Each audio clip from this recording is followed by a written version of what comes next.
Nigel, welcome to ARC.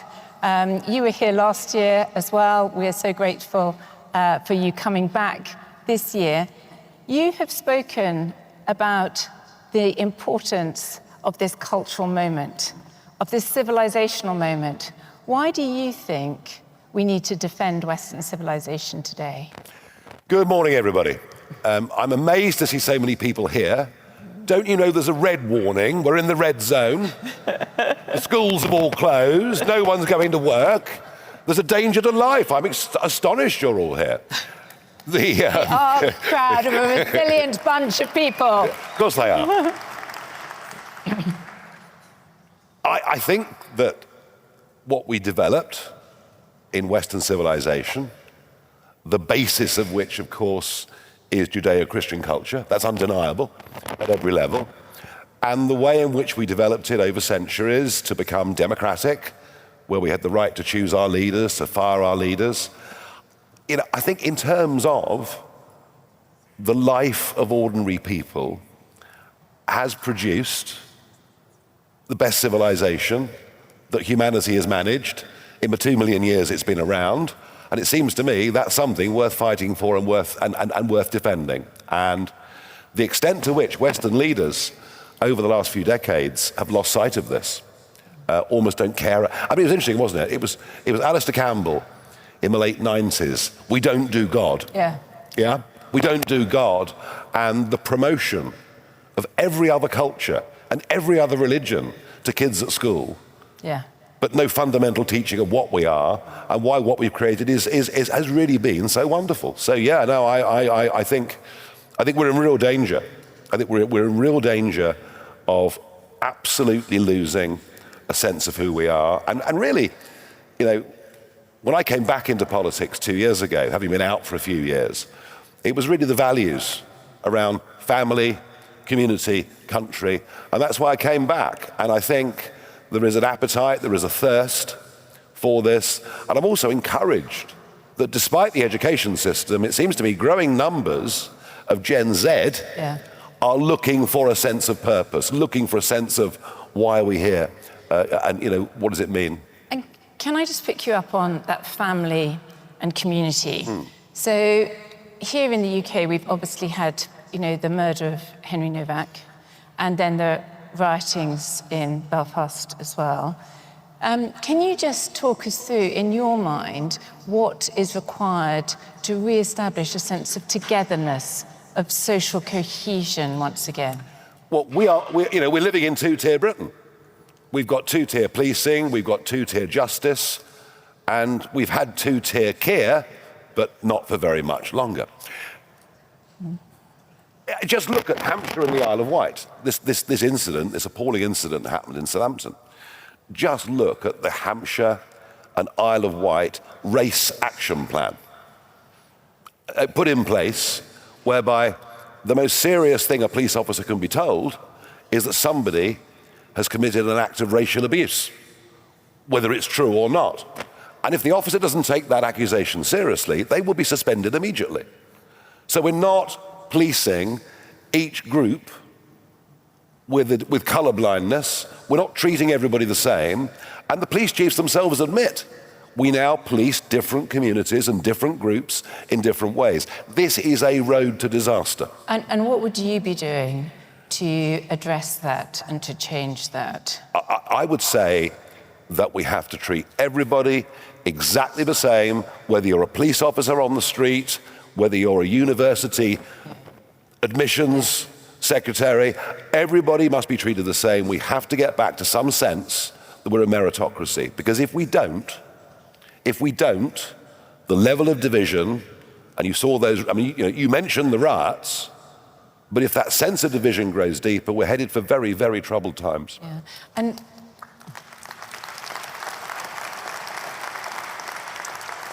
whilst we're talking about our social fabric, we're seeing across nations a declining in our demographic trends, and also a declining in the resilience of families. Like you have right at the center of your mantra about reform, family, community, nation. So when you're looking at family, What is your approach to strengthening families and enabling them to thrive and flourish? Well, the tax system for years has actually counted against people getting married. It's actually encouraged people. Now, look, I mean, I may not be the best advocate for marriage myself. Track record's a bit checkered, but I still think it's a good thing.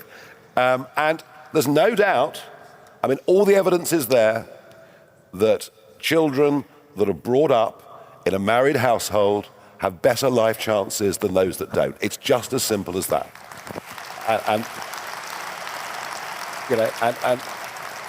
so the tax system has penalized people getting married.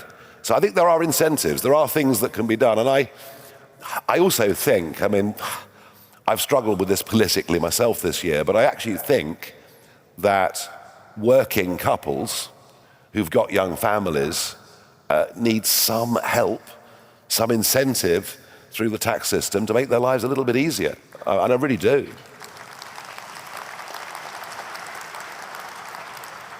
So we have 1,000 young leaders here at this conference.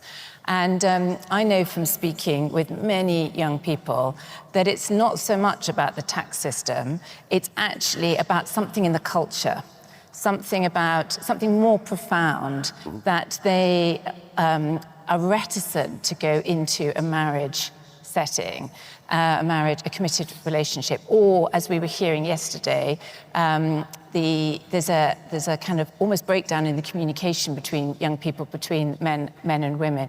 How would you influence culture in order to see a thriving family life within the UK? Look, it's not going to be easy. No.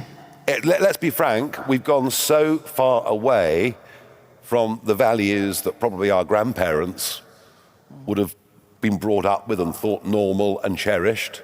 We've moved so far away from that. We've become, it's actually part of, I think family breakdown is pretty much the same as community breakdown.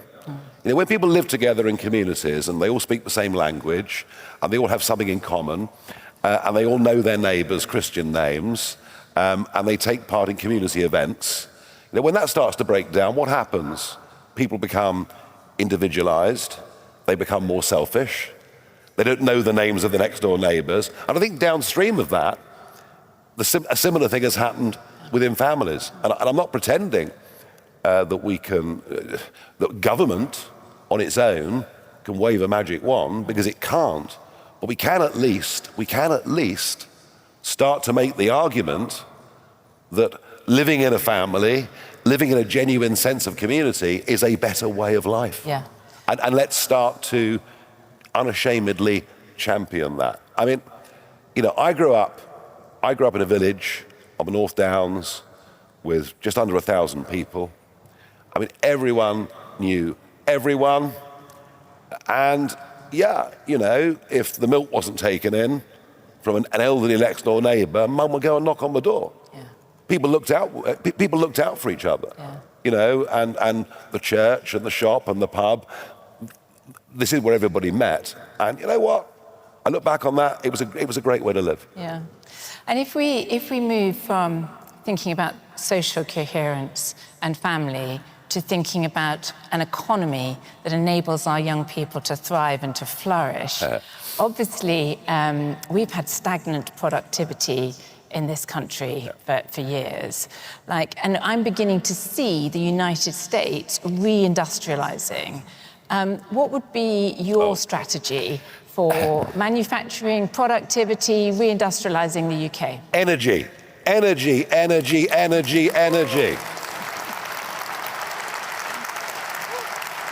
I mean, the idiotic path. Vote blue, go green. Yeah, that was the Tories. They even wrote net zero into law, and they shouldn't be forgiven for it, in my opinion. Set us on a disastrous path. Now we've got Labour, who are even worse. And we are going to be using hydrocarbons for many decades to come. We will need them, downstream chemicals, plastics, you name it. I would want us to become at least as self-sufficient in all energy as we possibly can, and to reindustrialize. Well, not only have we got the most expensive energy prices in the world, which has destroyed traditional manufacturing, we haven't even got a hope in hell with AI, data centers. Forget it. We can't even enter the 21st century. And the only long-term solution for that, and let me tell you something, folks, it's not wind turbines, all right? I may not be quite as outspoken as President Trump on this, but it's not wind turbines. We do not need intermittent energy. We need baseload power. And you know what? If Reform win the next general election, the first phone call I'll make is to South Korea to get their nuclear engineers over here, and they will deliver nuclear energy for this country on time and at 20% of the cost that we're currently spending on Sizewell and Hinkley. We must go nuclear. We must do so in a very, very big way.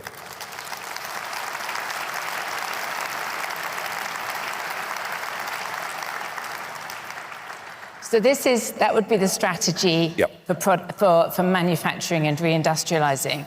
But productivity, like where are we at with our productivity and why can we not get that moving? Mass migration of low, unskilled labor has destroyed UK productivity. There you are, I've said it. I've said it. And it goes against everything the establishment have told us. You know, when Tony Blair opened the doors in the late 1990s, all the way through to the catastrophic Boris wave. Catastrophic. I mean, he let in 3.8 million people, only 17% of those on work permits, and only a fraction of the 17% in high-end jobs. Mass migration has destroyed productivity in the UK, but also culturally, we sort of moved to a place where we think hard work is bad, where we think success is bad, where we think making money is bad, and we have to reverse all of that. And I always tell young people, I don't know a single successful person, whether it's in sport or science or business or politics, I don't know a single successful person who hasn't worked harder than all of his or her competitors. So a complete attitudinal change towards work. And I would also say, you know, I mean, I set my first company up in 1993. I've had a series of small companies. I've done my best to employ people, try and make money. And when I went to Brussels, I realized very shortly afterwards that everything government does or thinks about or legislates is effectively for giant multinational businesses.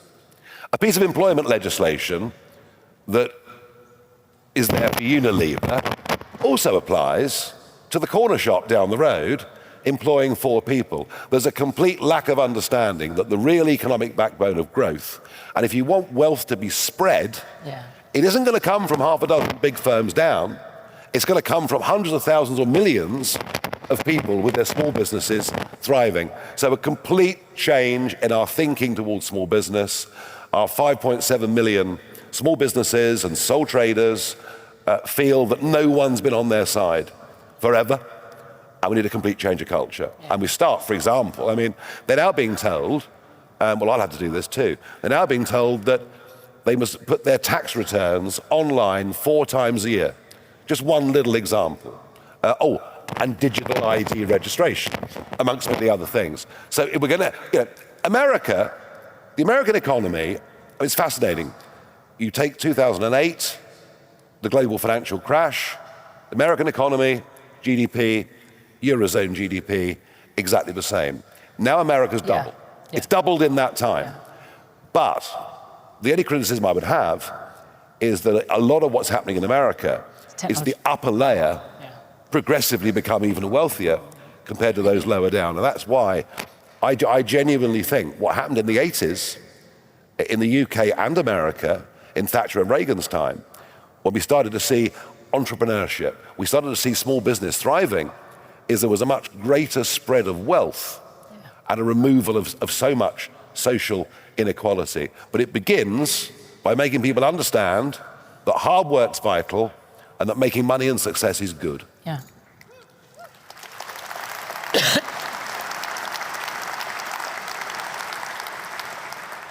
Nigel, as we come into land, I just want to ask you one question about what is happening culturally again in our nations across the West.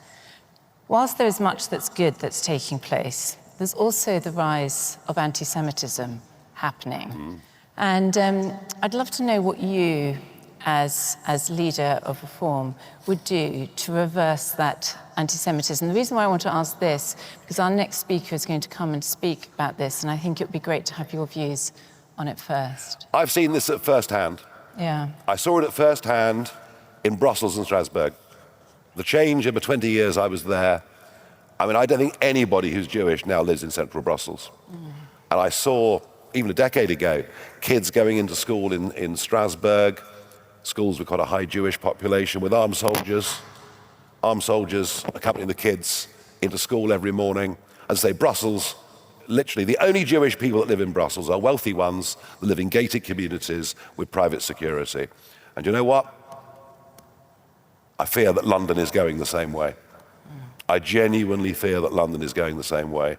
A lot of Jewish people I've spoken to are seriously considering leaving the country. And what would you do to reverse that? Well, because again, we want London to be a place that welcomes our Jewish community. But again, we're back to where we started. Yeah, exactly. We're back to where we started. You know, if you allow people to march through the streets of London, you know, who come from the Muslim community or an element of the Muslim community, and you allow them to chant horrific slogans in the streets of London, and yet they do nothing, yet if anybody comes back and counters them, they'll probably get arrested. That is two-tier policing and justice. And we're not, and I'm afraid the whole establishment has run away from radical Islam.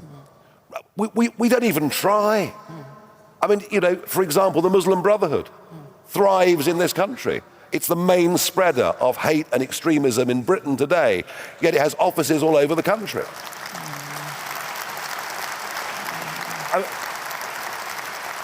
I mean, you know, sensible Arab Muslim states prescribe those organizations and treat extremist terrorists for exactly what they are. And our gutless, cowardly political class have done their best to turn a blind eye to all of it. And now we've got growing sectarianism. It's even in our politics.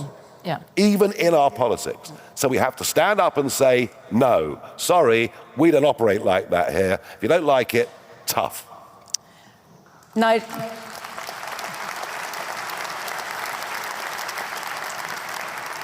Nigel Farage, I want to say a huge thank you to you for taking time out of your incredibly busy day at the moment and coming to join us at the ARC conference. Can we say a huge thank you to Nigel Farage, leader of Reform?